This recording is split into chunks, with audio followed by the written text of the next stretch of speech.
விஜயகாந்த் குழந்தை உள்ளம் படைத்த ஒரு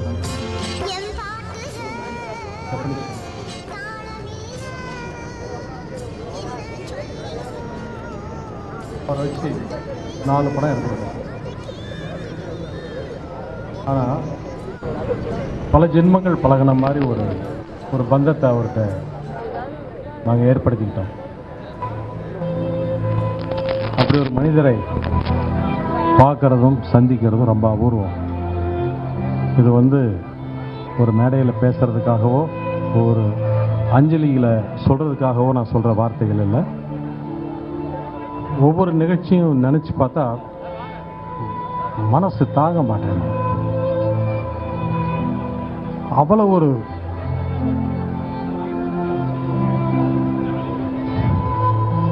பேரன்பை கொடுக்கறதுக்கு அந்த மாதிரி மனிதரை பார்க்க முடியாது. எவ்வளவோ நிகழ்ச்சிகளை சொல்லலாம். நம்ம பச்சையா சொல்லணும்னா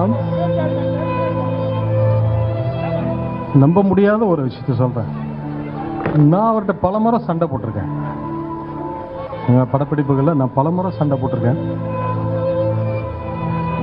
ஆனால் ஒரு முறை கூட எங்கிட்ட அவர் சண்டை போட்டது கிடையாது. ஒரே ஒரு முறை கூட எங்கிட்ட அவர் சண்டை போட்டது கிடையாது. பிரச்சனையை அவர் வேற மாதிரி தான் டீல் பண்ணுவார். நினச்சி பார்த்தா சாதாரணமாக யார்கிட்ட பழகி இருந்தாலும் நம்ம ஒரு சண்டைன்னு போட்டால் பதிலுக்கு நம்ம ஏதோ ஒரு சுச்சுவேஷன் வரப்போ பதிலுக்கு ஒரு பிரச்சனை வரும். ஆனால் அவரோட பழகின அந்த காலங்களில் எந்த காலகட்டத்திலையும் என்கிட்ட இதாக நடந்துக்கிட்டதே இல்லை. அப்படி ஒரு அன்பை நான் சத்தியமாக நான் வேற யார்ட்டையும் பார்க்கவே முடியாது.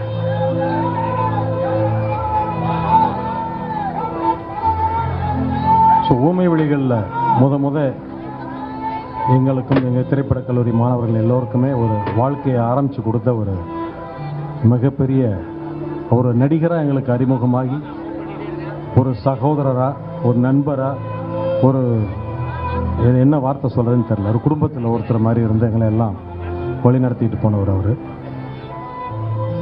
இன்னும் சொல்லப்போனால் ஒரு கட்டத்தில் சில காலங்கள் அவர்கிட்ட கோச்சிட்டு நான் பேசாமலாம் இருந்தேன். ஆனால் அவர் டீல் பண்ணதெல்லாம் சொன்னால் நினச்சி பார்த்தோம்னா என்னால் தாங்க முடியல. கட்சி ஆரம்பிக்கிற அந்த காலகட்டத்துக்கு முன்னாடி கிட்டத்தட்ட ஒரு 2-3 வருஷம் அவர்கிட்ட பேச்சுவார்த்தையே கிடையாது. நான் பேசுறது நிறுத்திருந்தேன். என்னுடைய கோபத்தை நான் வேற மாதிரி காட்டிட்டு இருந்தேன். அந்த கோபத்தை அவர் டீல் பண்ண விதம் சத்தியமாக யாருமே அப்படி பண்ண மாட்டாங்க. கட்சி ஆரம்பித்தப்போ பத்திரிக்கை வந்துச்சு. பத்திரிக்கை வந்தப்போ நான் ஒரு வாழ்த்து தந்தி மாத்திரம் கொடுத்துருந்தேன். தமிழ்நாடு ஃபுல்லாக டூர் பண்ணப்போ குமாரபாளையம் என்னுடைய சொந்த ஊருக்கு போனப்போ கிட்டத்தட்ட 10-15 நிமிஷம், அதாவது கிட்டத்தட்ட நாங்கள் ஒரு 3 வருஷம் 4 வருஷம் பேச்சுவார்த்தையே கிடையாது. ஆனால் அந்த ஊருக்கு போனப்போ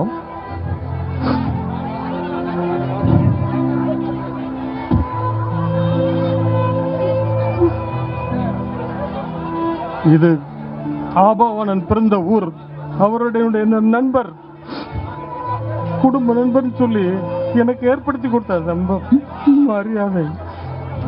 என்ன 3 வருஷம் நான் வச்சிருந்த கோவத்தை என்ன அசிங்கப்படுத்தி என்ன தலகுனிய வச்சுட்டார் அந்த ஒரு நிகழ்ச்சியில.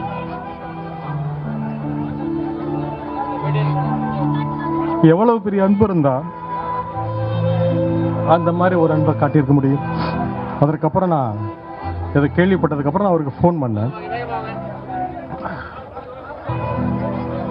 ஃபோன் பண்ணும் பொழுது மதுரை நேர்காணலில் இருக்கேன் சொன்னார். நான் சொன்னேன், நீங்கள் திரும்ப ஊர் பக்கம் வரப்போ சொல்லுங்கள் சார், நம்ம எங்கள் சொந்த பந்தங்கள் அந்த ஊர் பக்கம்லாம் ஒரு ரவுண்ட் நான் போயிட்டு வருவோன்ற மாதிரி சொன்னேன்.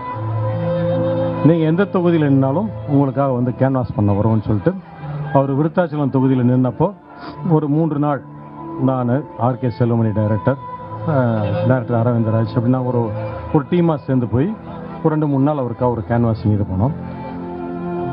கடைசி நாள் இது பண்ணுறப்ப எங்களை அலோவ் பண்ணல, ஊருக்குள்ளே அலோவ் பண்ணல.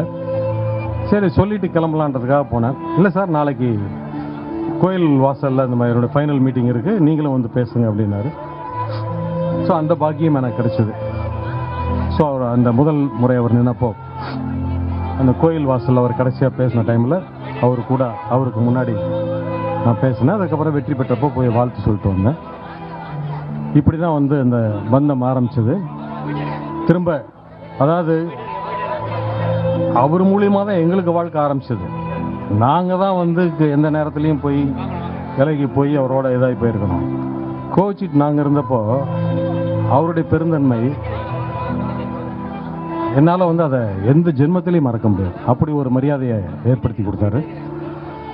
அதுக்கப்புறம் அவர் உடல்நிலை சரியில்லாமல் இருந்த காலகட்டத்தில் அந்த கடைசியாக ரொம்ப லேசாக பேசுவார், ரொம்ப மெல்லிய வாய்ஸில் பேசுவார்.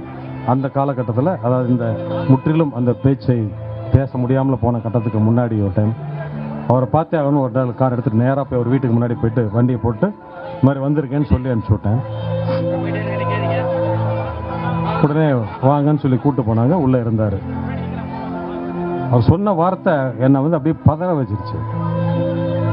இந்த மாதிரி ஆபாவனன் வந்திருக்காருன்னு சொன்னாங்க.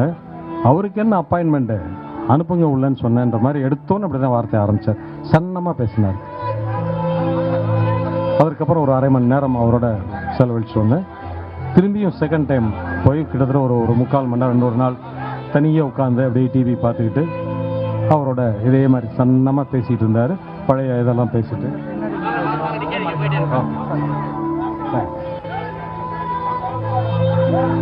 ஸோ அதற்கப்புறம் அவரை இந்த கோலத்தில் தான் பார்க்குற மாதிரி ஒரு சூழ்நிலை வந்துருச்சு.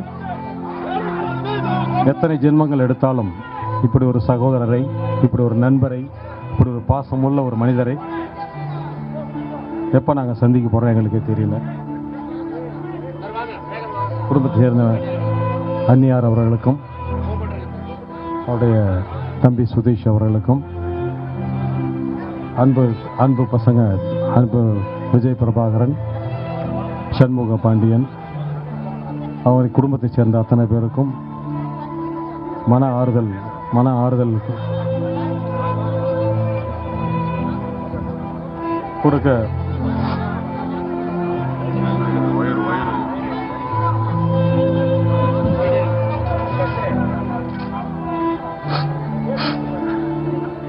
ஆண்டவனை பிரார்த்திக்கிறேன்.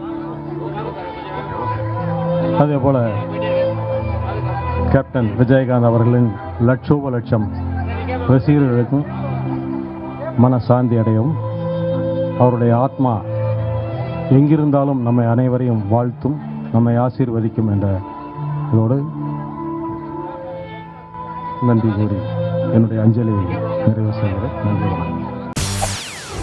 செய்திகளை உடனுக்குடன் தெரிந்து கொள்ள உடனே சப்ஸ்கிரைப் பண்ணுங்க.